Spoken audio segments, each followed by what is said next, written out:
Ayate for not going to my twin's wedding? Not the a-hole I, 24M, have an identical twin. We're not close, but I thought we had basic mutual respect. That belief was tested.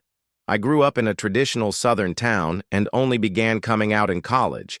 About 5 years ago. It's been slow, especially with family. But since moving to DC in 23 for school work, I felt more comfortable living authentically. After moving, I met my boyfriend, 26M, and we've been together 2 hours. Over time, I've introduced him to friends and family when I felt safe.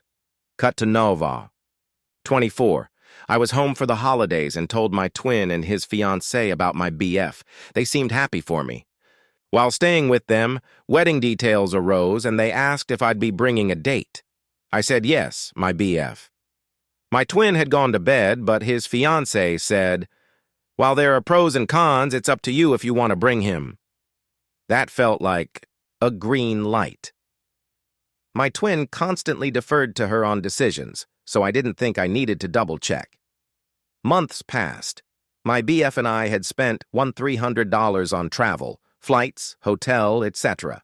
3 weeks before the wedding, I mentioned on a call with my brother that we were all set. His tone shifted. "Oh, is BF actually coming?"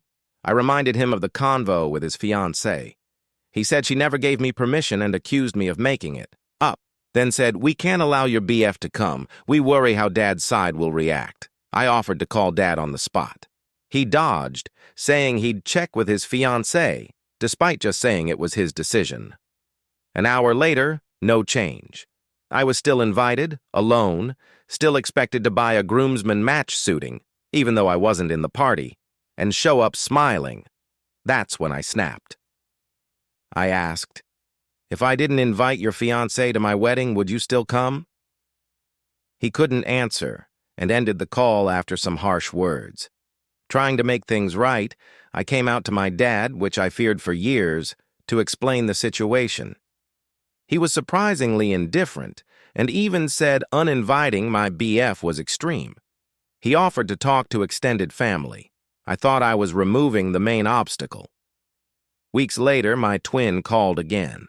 He now claimed our friends would be weirded out, so the excuse shifted. I said, "If my BF's not invited, I'm not coming." He didn't budge. Here's the kicker. Days later, my dad told me the fiancée admitted she did give me permission, but changed her mind when she remembered who would be there. She denied this to my twin. Also, one of her bridesmaids is openly gay and brought her GF, but according to the fiancée, she's not part of the family, so it's different. So I didn't go. I'm still wondering if I made the wrong call. My absence was noticed. I got texts asking where I was. My mom had to explain it repeatedly. So instead of avoiding attention, my absence became the story. My relationship with my twin is dead, and some family ties now feel fragile. Part of me wonders, should I have sucked it up and gone solo just to preserve bonds that shaped my early life? So, Eta for skipping the wedding?